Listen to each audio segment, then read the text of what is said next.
ಎಲ್ಲರಿಗೂ ನಮಸ್ಕಾರ. Welcome back to my channel. ಇವತ್ತು ಕಡಲೆಬೇಳೆ ಮತ್ತು ಹೆಸರುಬೇಳೆ ಹಾಕಿಬಿಟ್ಟು ಪಾಯಸ ಮಾಡ್ಕೊಳ್ತಾ ಇದ್ದೀನಿ.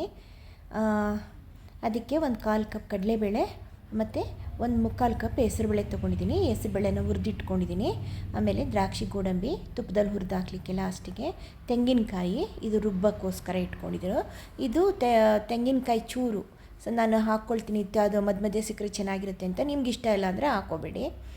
ಇದು ಒಂದು ಸ್ವಲ್ಪ ಗಸಗಸೆ, ಗೋಡಂಬಿ, ಬಾದಾಮಿ, ಒಂದು ಏಲಕ್ಕಿ ಇಟ್ಕೊಂಡಿದ್ದೀನಿ.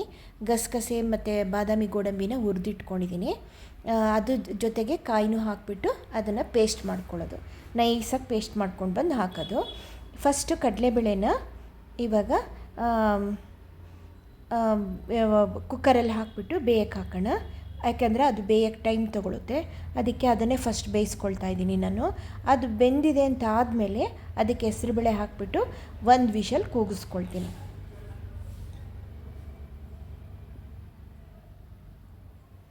ನೋಡಿ ಬೆಂದಿದೆ.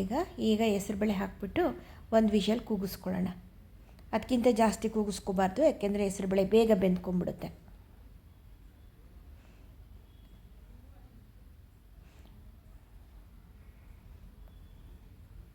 ಈಗ ನೋಡಿ, ಇದನ್ನು ಕಾಯಿ, ಗಸಗಸೆ, ಬಾದಾಮಿ, ಗೋಡಂಬಿ ಮತ್ತು ಒಂದು ಏಲಕ್ಕಿ ಹಾಕಿಬಿಟ್ಟು ನೈಸಾಗಿ ಪೇಸ್ಟ್ ಮಾಡ್ಕೊಂಬರೋಣ. ಅಷ್ಟರೊಳಗೆ ನೋಡಿ, ಈಗ ಹೆಸರುಬೇಳೆ ಕೂಡ ಬೆಂದಿದೆ.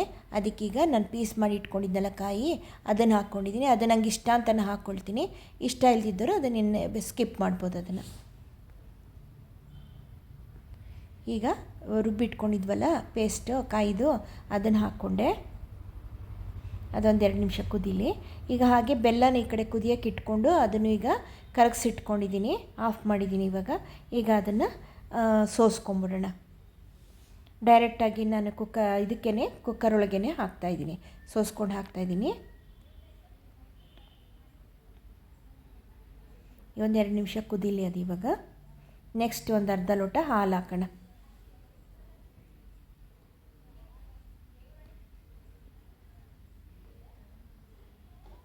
ತುಂಬ ಟೇಸ್ಟಿಯಾಗಿರುತ್ತೆ ಈ ಪಾಯಸ, ಮತ್ತು ತಂಪು ಕೂಡ ಇದು. ನೋಡಿ, ಒಂದು ಅರ್ಧ ಲೋಟ ಹಾಲು ಹಾಕ್ತೀನಿ ಇವಾಗ.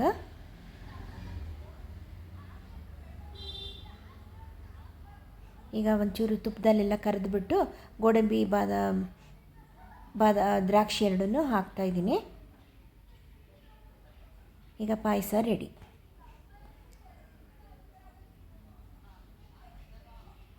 ನಾನು ಹಾಕಿರೋ ಇಷ್ಟು ಸಾಮಗ್ರಿಯಿಂದ ಒಂದು 8 ಜನ ಆರಾಮಾಗಿ ಕುಡಿಬೋದು ಇದು ಪಾಯಸನ.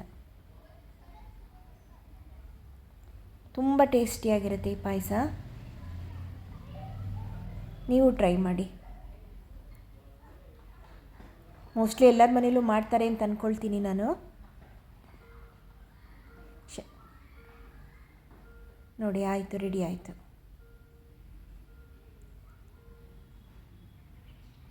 ನೀವು ಟ್ರೈ ಮಾಡಿ, ಓಕೆನಾ? Thank you.